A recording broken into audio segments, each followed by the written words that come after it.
Mentality. It's a topic that could make or break your business and one that we don't talk about enough in the right way. My goal for this video is to get the whole way through and not misuse any therapy language. Let's see how we go. If you know, you know.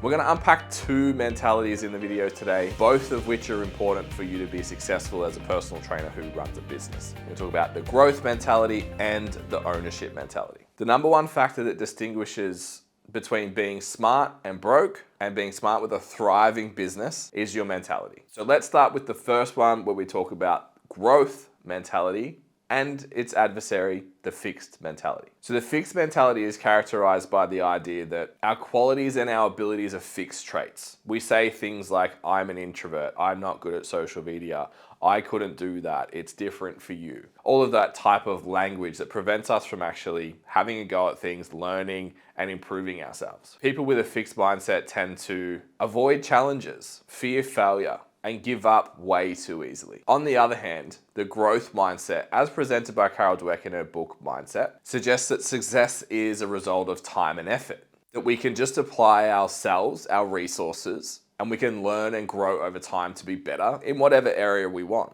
Individuals with a growth mindset embrace challenge, persist through obstacles, and view failure as an opportunity to learn and grow and move forwards. As a personal trainer and business owner, having a growth mindset is paramount to your success. You might be the most technically proficient personal trainer in your gym, in your area, even in the whole of the country. But without the right mindset, your business isn't going to see the growth that you want. We've seen so many talented personal trainers who fail just because they don't take on the growth mentality and they get stuck in this fixed state permanently. Now we're going to be honest. There's nothing in this video that I'm going to tell you that stops you from ever flipping into some kind of fixed mindset at some point. All I can do is give you an awareness to recognize that it's there, and then a tool once you know it's there to actually apply and shift you out of that as soon as possible so you can start moving forwards again. So the method we use is called fixed, ask, answer, grow.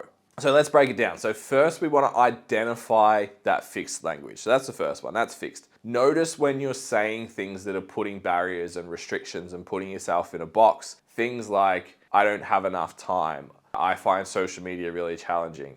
The economy is not great right now. Next, we need to ask yourself, what meaning have you attached to that?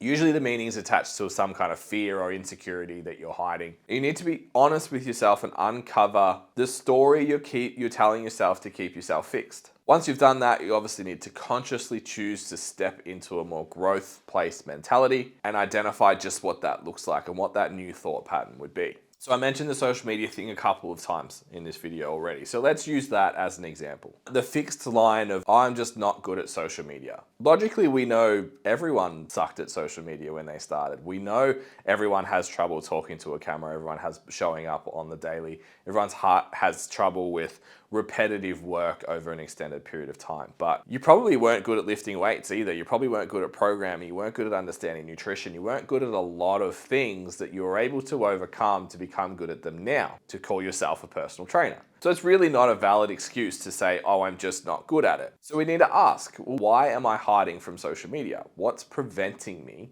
from actually doing this thing? Maybe it's fear from other personal trainers. Let's say that that's it. You're worried about what other personal trainers are going to think of your content. And then through this process, we can think, well, I'm not trying to sell to personal trainers. I don't really give a shit what personal trainers think about my content because no personal trainers are going to pay me. I need to make content that helps my clients. And if my clients like my content, that's all that matters, not the entire internet and not some other personal trainer. The fixed ask, answer, grow concept sounds confusing, but when you play it out just like that, it's actually quite simple. Saying I'm not good at something, then therefore I'm not doing it. That's kind of dumb. Why am I doing that? I need to be curious about what the actual reason behind that is. Okay, I've identified what that reason is, and I can actually break that down to be kind of silly. And I can see that on the other side of that, there's actually there's a clear way to think about this that would be much more beneficial for me in the long term. So I'm just gonna do that. If you can take this approach with all of the things that you're saying you're not good enough at, or you're worried about, or you're being timid because of,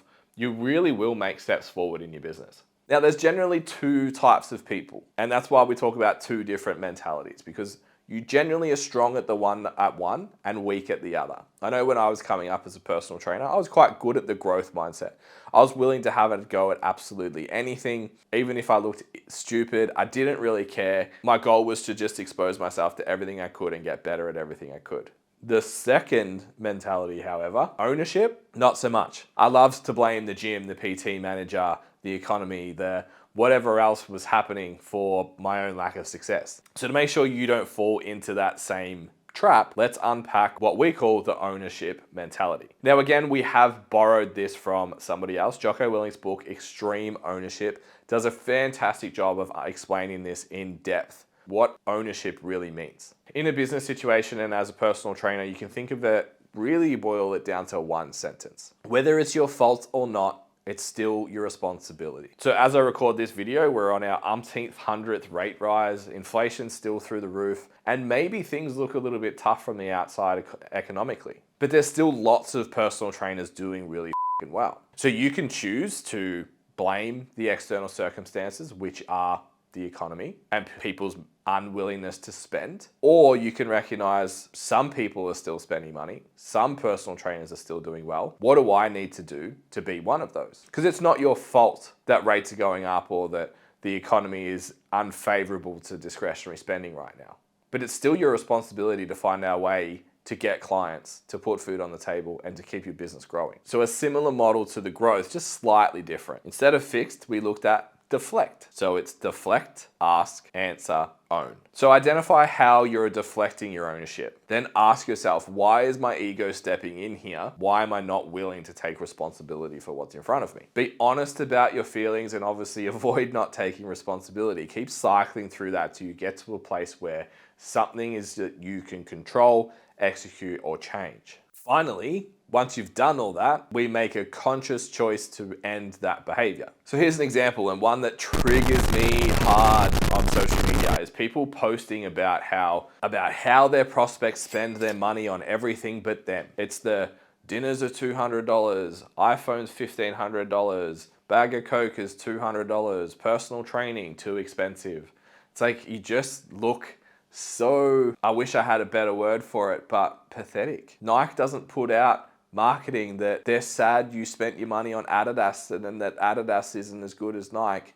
They just tell you how fucking good Nike is. So to avoid looking gross to future prospects, that mean they're also going to say no to your price presentation, and you're again going to believe that it's because of the economy or because of they have poor money management skills and they should value their health more higher and pay you because you said so. We can instead ask, why is my ego stepping in here? What am I trying to achieve? And the likelihood is you just don't want to feel like you're not of value. That's a really hard thing to swallow, and lots of people have issues with feeling like they're valuable. So when someone says no, well, it's way easier to blame something else like them than it is to take responsibility ourselves. We've identified, well, I don't feel valuable in the service that I offer, and that really hurts. So what we could do instead is own that situation and think, well, how do I go above and beyond and communicate my value in a better way? What could I do between picking up the phone and sitting down with someone all the way through to asking for money to show this person that what I do is actually more valuable than spending $200 at a restaurant on the weekend? If you can take yourself through that process every time something goes wrong in your business and you blame something else, you will expedite your results so fast it will be unrecognizable. Putting a growth mindset and an ownership mindset together will make you literally unstoppable. You're willing to do everything, and then when it goes wrong, you're willing to take responsibility for it and do it again, but less shit. I have our different shit on today, but you guys seen, this is why we have be less shit on our shirts. Because it's growth, it's be less shit. Do the thing over and over and over until you're less shit at it. It's ownership, be less shit. This has got nothing to do with external circumstances. Take responsibility and find a way to solve the problem. When you do that, you should be turning over your business every 6 months and going, this isn't good enough, this needs improvement.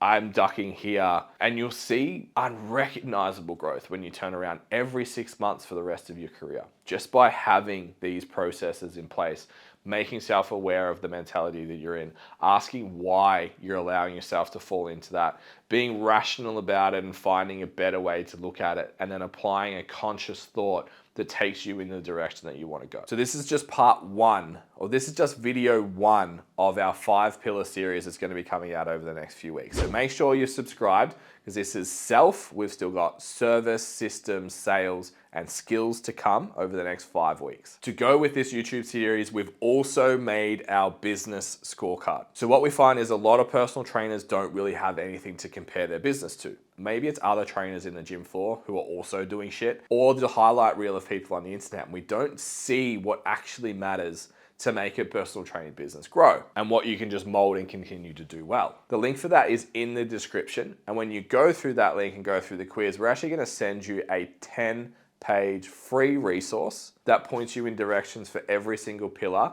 and how to go to improve your business in that area. We honestly think if you take this scorecard and go do all the resources, you'll probably double your revenue in your business.